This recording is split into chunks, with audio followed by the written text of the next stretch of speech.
Bueno, y tocó el turno de hablar de lo que es variables, lo que tiene que ver con constantes, y también vamos a incluir en este capítulo el tema de punteros. Si ustedes van googleando en el tema de los sistemas van a encontrar la palabra punteros y trae mucha confusión, así que vamos a hablar.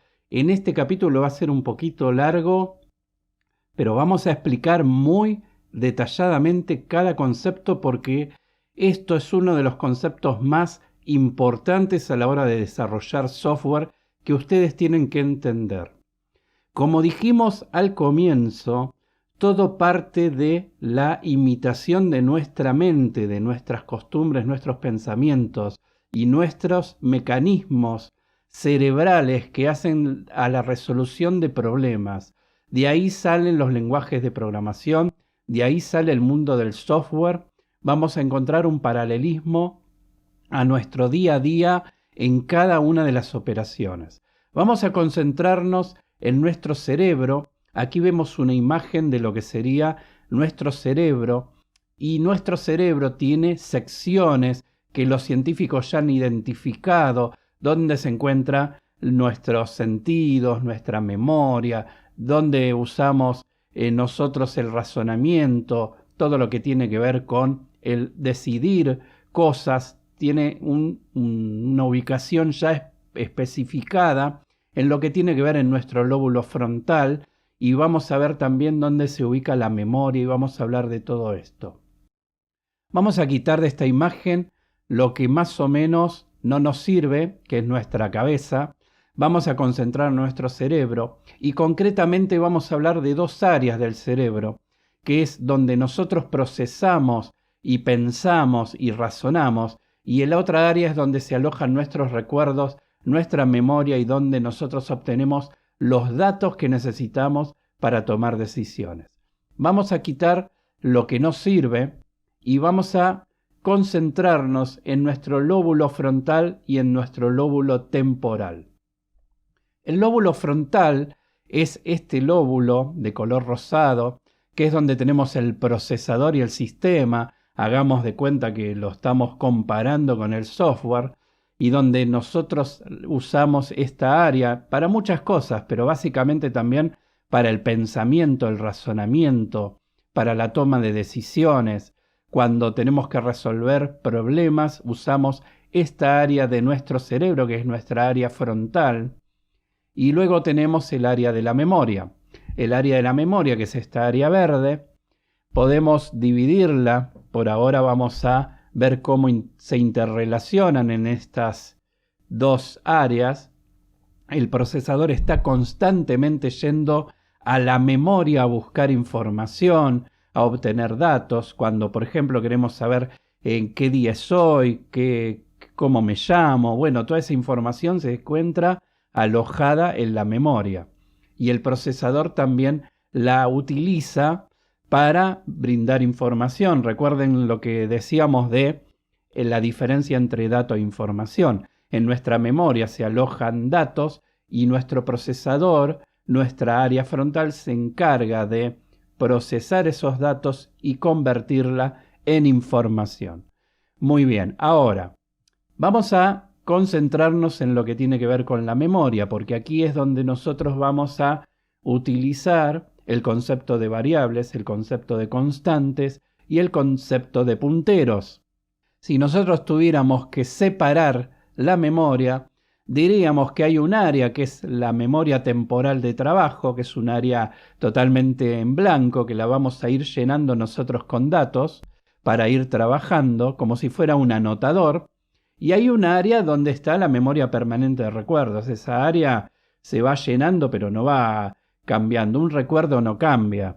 Si tuviéramos que llevar esto al mundo del software, al mundo de los sistemas, diríamos que la memoria temporal es la memoria de una PC, que es la memoria RAM. La memoria RAM viene de Random Access Memory, que la puedo acceder de manera random, de manera aleatoria, y puedo ir alojando datos en su interior. Esta memoria, vamos a ver luego las características que tiene, son las famosas memorias de las PC. Cuando decimos mi PC tiene 4 GB o 8 GB de RAM. Y luego, nuestra memoria permanente es la memoria de los recuerdos, que es nuestro disco rígido. Ahí vamos alojando archivos con fotos, con videos, con datos, muchas cosas, programas se van alojando ahí. Y es una memoria permanente, es permanente a diferencia de nuestro cerebro, es una memoria que yo la puedo borrar, que la puedo formatear, que puedo grabarle cosas nuevas, y esto es lo que diferencia un disco rígido de nuestra memoria cerebral. Vamos a ir en principio a hablar de la memoria temporal de trabajo. ¿Por qué? Porque la memoria temporal de trabajo es donde vamos a alojar las variables, las constantes y demás. Vamos a hablar de las variables. Las variables son espacios en esta memoria RAM que dijimos, donde se van a alojar valores. En este caso se alojará un valor en cada variable. Este valor puede cambiar constantemente. Vamos a ver ejemplos, no se preocupen, esto es teoría que ahora lo vamos a ir abonando con ejemplos. Y hay variables de varios tipos diferentes, vamos a saber sobre tipos de variables, y lleva un área de direccionamiento. ¿Qué es esta área de direccionamiento? En las memorias hay una porción inicial de cada banco de memoria donde se aloja una especie de índice. ¿Para qué? Para que el procesador, cuando busca una variable determinada, va a ese índice y obtiene la dirección de memoria exacta a la que acceder y ir a buscar el dato. Si no existiera este índice, esta área inicial, el sistema tendría que recorrer cada uno de los espacios de la memoria hasta encontrar lo que necesita. Por ejemplo, en un libro, cuando queremos buscar un tema en particular, no nos leemos todo el libro. Vamos al área de índice, buscamos un tema en particular y nos dice que está en la página 148. Lo que hacemos es ir al libro, abrimos y buscamos la página 148 y ahí nosotros tenemos lo que buscamos.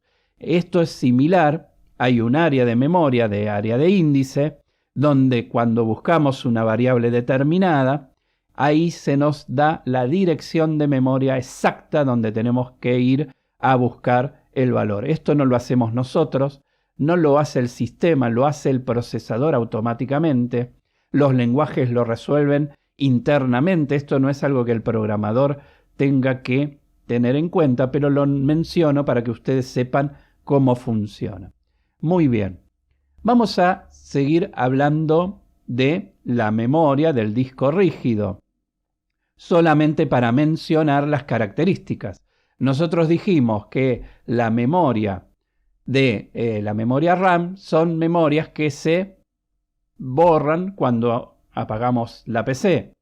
La memoria en un disco rígido no se borra cuando se apaga la PC, es una memoria más lenta que la memoria RAM, es un acceso más lento, el espacio es más amplio en los discos rígidos que en una memoria, y también lleva un área de direccionamiento cuando queremos acceder a un archivo determinado. El sistema va a un área de mapeo, se dice, y ahí en esa área de mapeo o área de buteo se encuentra la tabla con las direcciones de todos los archivos. Entonces el sistema obtiene ese número de índice, va al lugar exacto donde se encuentra el archivo y obtiene la información. Pero aquí no estamos para hablar de discos rígidos, estamos para hablar de memoria y variables. Así que vamos a hablar de las variables. Son espacios de memoria donde se alojará un valor, como dijimos, y lo que tenemos que entender, y aquí vemos este gráfico, donde vamos a ver, por ejemplo, aquí vemos una memoria representada en posiciones. A la derecha vemos unos números. Esos números, hagamos de cuenta que son las direcciones de memoria. No se representan de esta manera. Generalmente son direcciones que se alojan en valores hexadecimal, en el sistema numérico hexadecimal. El programador no tiene que prestar atención a estas cosas porque no va a decirle al sistema anda a la dirección de memoria número 10. Directamente las variables llevan un nombre. Fíjense que a la izquierda yo he puesto nombres que son los que nuestro sistema va a usar para referirse a un valor determinado. Por ejemplo, una variable llamada fecha, cuyo contenido va a ser la fecha del día. El sistema va a alojar en esta variable un valor que es la fecha del día, o puede alojar cualquier fecha, y este valor puede ir cambiando. Nuestro sistema primero aloja esta fecha y a medida que continúa su ejecución, quizás haya alguna parte del sistema que hace que esa fecha cambie.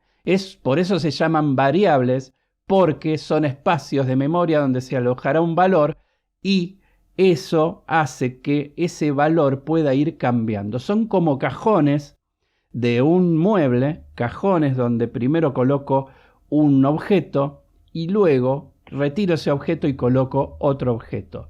Por eso se llaman variables. Nuestro sistema tendrá un id usuario, un ID, ID es un número. El ID de usuario, estamos aquí emulando que tenemos un juego y el usuario que se ha registrado al juego es el usuario número 1. El nombre del usuario en la variable usuario es Juanda, es el nombre, el nick del usuario. Si este mismo sistema lo corre otro usuario, tendrá otros valores. Y luego hay el mejor ejemplo de una variable, es el puntaje, donde a medida que vamos jugando, en la variable puntaje se van a ir alojando distintos valores. Va a ir incrementándose o reduciendo el valor en caso de que ocurra algo.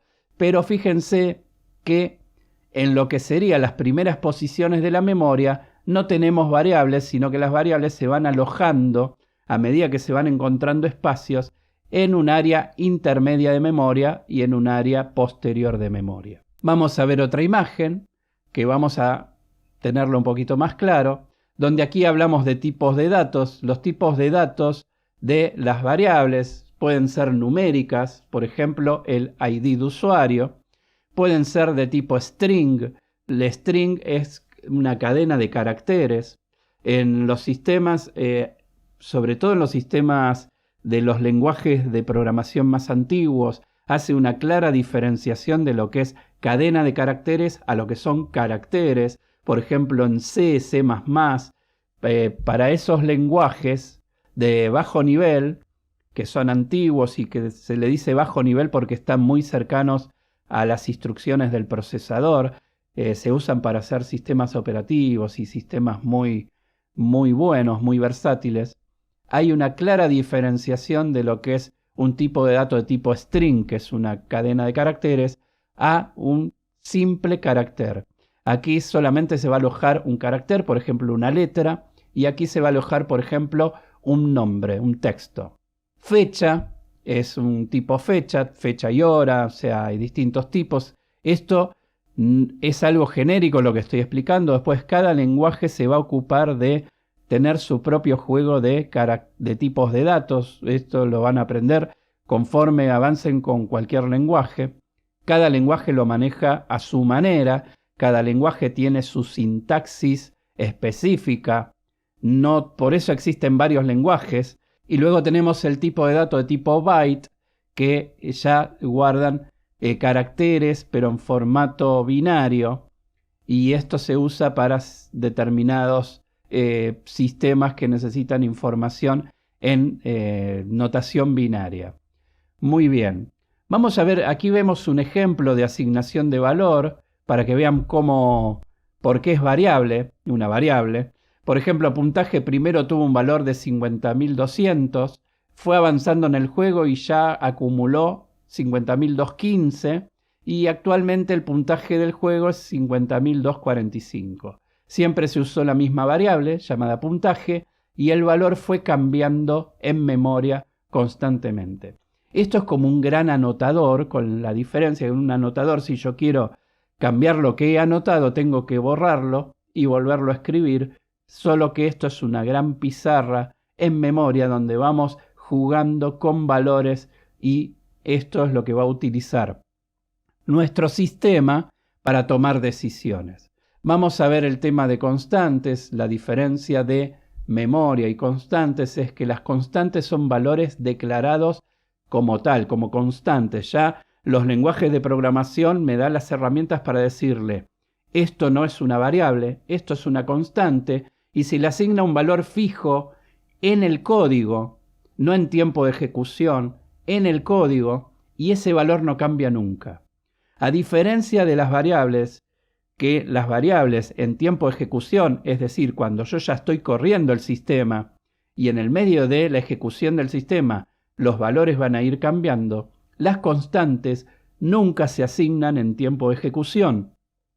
Las constantes se declaran al comienzo del sistema y una vez que el sistema corrió, cargó esas constantes en memoria y nunca más ese valor cambió. ¿Para qué se utilizan constantes? Bueno, las constantes son más rápidas de acceder que las variables, porque si ustedes se fijan en el gráfico, se están ubicando en la parte inicial de la memoria. Esto lo hacen los lenguajes cuando tienen que acceder a información mucho más rápido que el resto. Son informaciones que las acceden una vez y ya quedan en ese espacio para disponer de esa información y nunca más modificarla. Por ejemplo, en nuestro juego, una constante puede ser la cantidad de vidas, donde yo ya defino que el juego tiene 3 vidas y nunca va a cambiar. El nivel inicial va a ser 1, la pantalla número 1, y el título del juego tampoco va a cambiar, que en este caso he puesto el título Arcatilo, en homenaje a mi curso de videojuego con C++, que lo tengo en Udemy por si les interesaría aprender a hacer un videojuego. Muy bien. Y, como había dicho, se alojan en las direcciones de memoria más accesibles. Estas son las constantes. Esa es la diferencia entre variable y constante. Y fíjense que en el mismo nombre nos da la clave. Las variables son variables, van a ir cambiando su valor, y las constantes tienen un valor que permanece constante y nunca varía. Vamos a ver el tema punteros para que ustedes lo comprendan. Por ejemplo, los punteros acceden a las variables o constantes usando la dirección de memoria.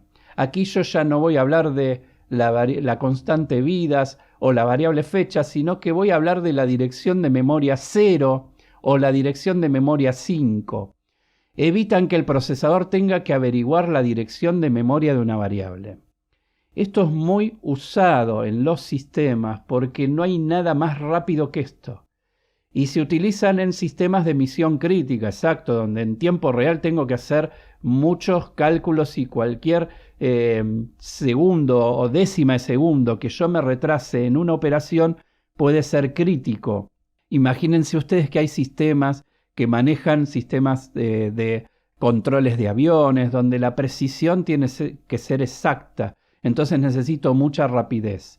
En lugar de decirle al procesador necesito el valor de la variable puntaje, le voy a decir al procesador que tiene que ir a la dirección de memoria número 10 y ahí ya el procesador no tiene que pasar por la tabla de índice inicial para poner a la tabla de índice a buscar la variable puntaje. Directamente estoy accediendo a la memoria en su posición. Vamos a ver un pequeño ejemplo.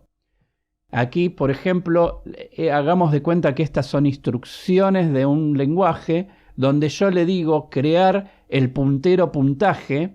Fíjense que aquí yo lo coloco como habitualmente se coloca en los lenguajes, que es con un ampersand al inicio del nombre, y le digo que es de tipo numérico el puntero. Muy bien, ahora, lo que se va a grabar ahí, lo que va a hacer el sistema ahí, va a crear la variable puntaje, pero en puntaje, en lugar de grabar el valor 50.245, lo que graba en puntaje es la dirección de memoria.